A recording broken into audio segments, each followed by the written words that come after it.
Welcome to another episode of Sanford Says. My name is Lisa Holder, Communications Officer for the City of Sanford. And today, our topic is performance management. And I have a very special guest with us. His name is Edwin Poole, and he is the City of Sanford's Performance Management Coordinator. Welcome, Edwin. Hello, happy to be here. Thank you. And so Edwin is his office is in the finance department. He reports to the finance director, and he's here at City Hall, going to share some great information about performance management. But first, let's start out, Edwin, with a quote from the city manager that you always like to share with people because it's so poignant as it relates to your role. Yeah, correct? He's made this very clear on many meetings with him, and it really kind of speaks to the approach that I've taken with the role, which is that Mr. Bonaparte is very confident that his people are doing the best that they know how. And it's my job to find all the things that exist out there that our people don't know about. So it's my job to always have my eyes on the horizon and be looking out for different processes and applications that might be implemented in other cities and organizations that even if the city of Sanford is not currently ready to implement, in a couple years, if it happens to come up, I can say, oh, I have resources on that. I know of some cities that are currently utilizing that system or application, and just to kind of always have my eyes looking forward. Okay, and I know that this position is, I wouldn't say fairly new, but it started, 5 or 6 years ago, maybe? Yeah, I've been in role about 2.5 years, and I want to say that that's about half the life of the position, with only one predecessor before me. Yes. So relatively new. Yeah, and so part of the whole, idea of performance management, can you go into that and explain to people why we now have a performance manager here, or what performance management is? Yeah, of course. So the goal of a performance manager is basically to create an environment where people can perform to the best of their abilities and produce the highest quality of work as efficiently and effectively as possible. So over the last 20 years, we've had a considerable amount of digital transition when it comes to growth of processes and applications across all organizations, local governments, and in order for us to really hone in on some of our processes where we've been doing the same thing for 50, 60 years, it's nice to have a point of contact, and that point of contact is able to look at all of those processes and find ways that we can maybe cut 3 hours out of a process by streamlining it, or taking a notepad where someone has been tracking. An example is that the museum was manually tracking their attendance and research requests with on paper every single day, and then every month they would convert all of that into a huge email and send it somewhere where that file would just kind of live forever. And instead I created a tool for them to just type in their attendance and research requests as they come up.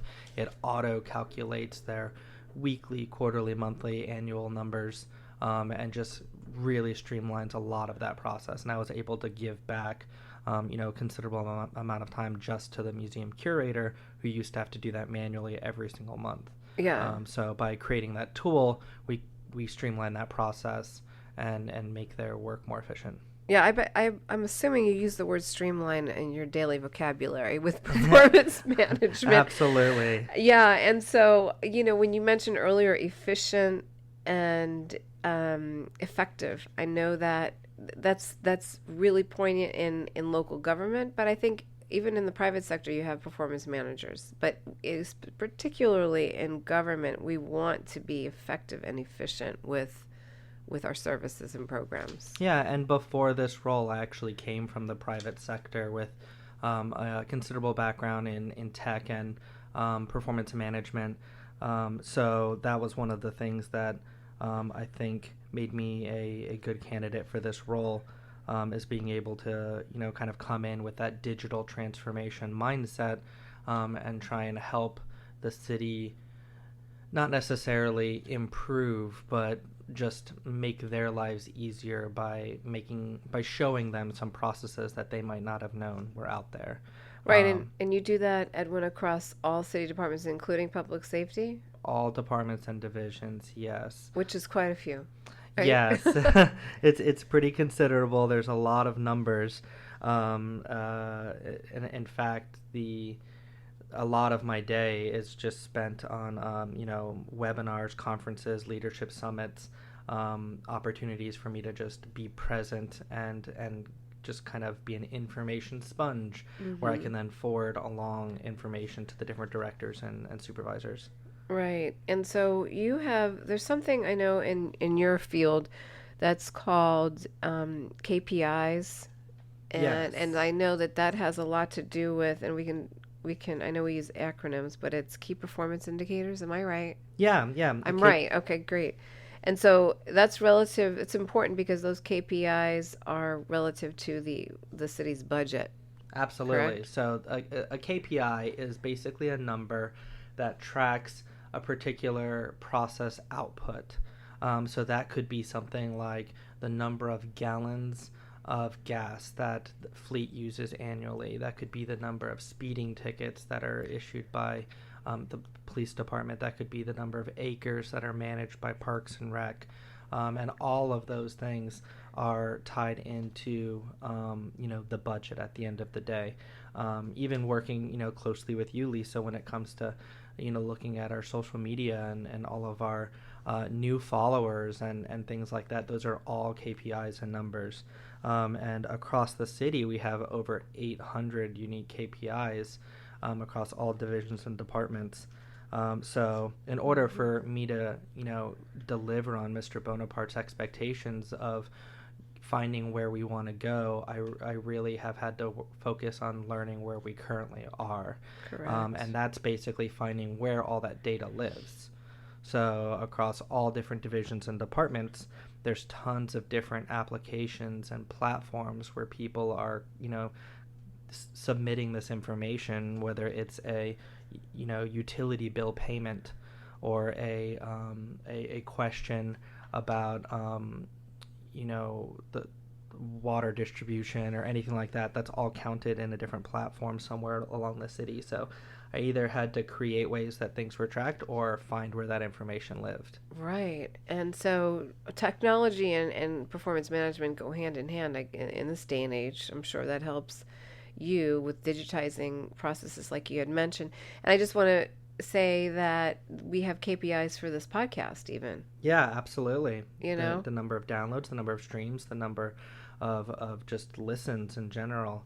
And that's something that, in order to show that this podcast is, going strong and has increased the number of followers and listeners, you can't really measure your success unless you can see growth year over year, and that's how you see that, is with those measurements. Yeah, and we thank you, our listeners, because we do see it growing, and we see the increase in downloads since we started this podcast. I think it was 2019.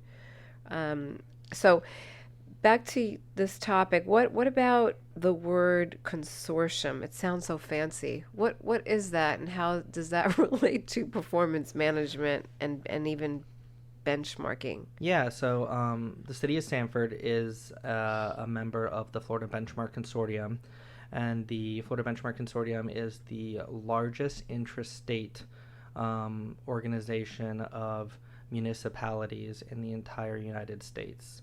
And it has over 50 cities and counties across the state of Florida that annually submit all of their KPIs. And what this allows us to do is something called benchmarking.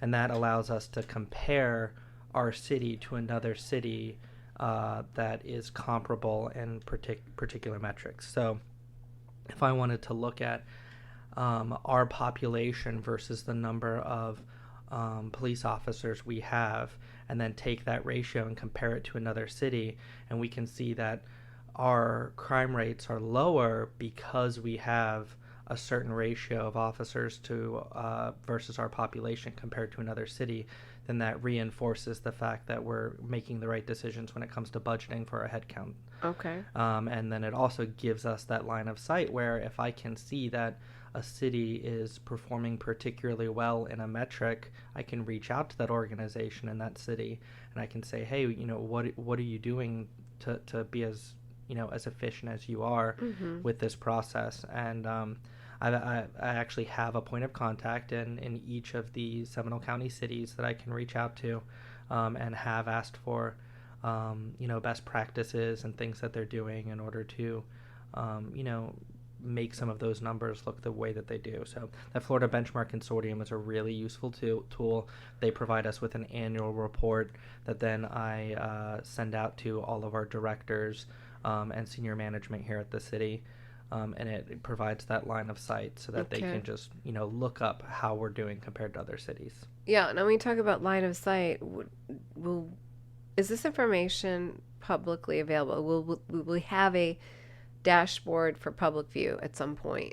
Because there's a lot of work that goes into this. Yes. And so one of the best ways that you can present data is by visualizing the data in a dashboard. We're currently working on getting all of the departments tied to specific unique dashboards with their KPIs. I've sat down with most of the supervisors and directors in the city to determine their specific KPIs that they want to focus on and have highlighted in a dashboard. And we're hoping that by the end of this year, we'll have that public facing on our website. We'll have dashboards available. And the main reason for that is we want to create that transparency with our citizens so that they can see, I'm curious, how much gas do we use? And especially right now, gas is a kind of a huge talking point, and it's very interesting to see. And if we see shifts from year to year on how much money we're spending on gas, like it's definitely valuable information when we move into our budget season. So the idea is to create that transparency with our citizens, that they'll be able to have access to that information as well. So hopefully this year, be on the lookout on our website. Okay. Yeah, and then you did say earlier about the KPIs in regards to the city budget, because that's presented also in our budget. In the budget book. In the annual budget book, that's actually what I'm working on currently. Is I am the little bug in every department's ear right now, trying to get all of the numbers, consolidated so that they can be added to the budget book, and have that out so that you can. It's kind of like a mini dashboard that's static, where you can just get a snapshot of what that department and their KPIs have looked like over the past couple years, what their proposed expectations and goals are for the next coming years. So it's a snapshot. The dashboards that'll be available on the website will be more dynamic, and you'll actually be able to click through and look at particular drill down menus and look at data that you're specifically interested in. Okay. But for anybody who is interested, if you go onto the website and you look up budget books, you can find the digital versions of all of our previous budgets, and you can see the KPIs are listed for each division within the budget books. Right, and that's under the finance, on the departments tab under finance. So this is some great information. Is there anything we should more to discuss about this at this time? Do you have anything else to add, Edwin, about performance management? I think that the biggest thing that I'd like to try and get within the city's culture is the concept of a growth mindset. And that's where not necessarily taking that a process that you've been doing for 50 years is incorrect in any way, but just being open to new ideas and ways that maybe another city might have implemented something that we can try and get set up in our city. So just being open to change, and I think that's especially as we move into hiring the next couple generations into our workforce.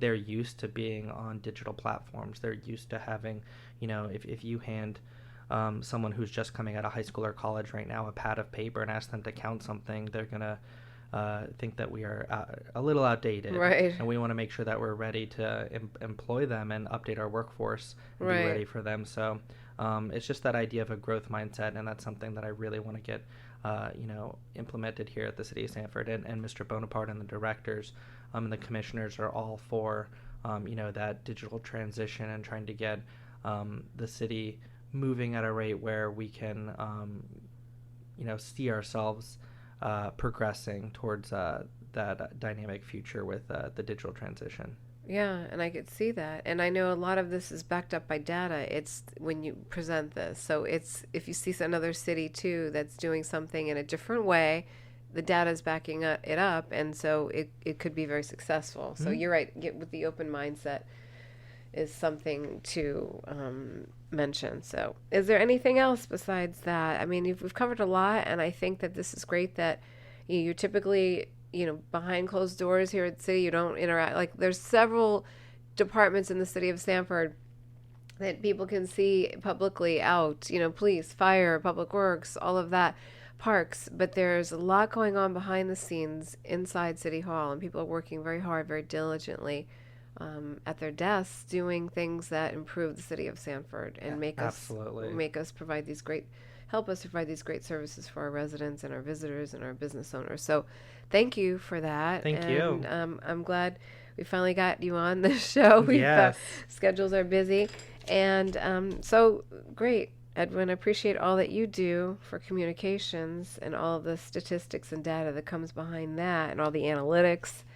Helping with that is wonderful. I appreciate all you do, Lisa, to try and provide that point of contact between us and our citizens across all of our social media platforms and all of the things that you do. So thank you. You are a huge partner for me in the city, in my dream of kind of connecting the dots between the city and our citizens with that information. So I look forward to continuing to be a partner with you. Sure, we'll work on that. Thank you for listening. This is Lisa Holder, Communications Officer for the City of Sanford, and you could find this podcast wherever you listen to your favorite podcasts and also on the city website at sanfordfl.gov. Until next time, stay tuned. Thank you for listening. Bye-bye.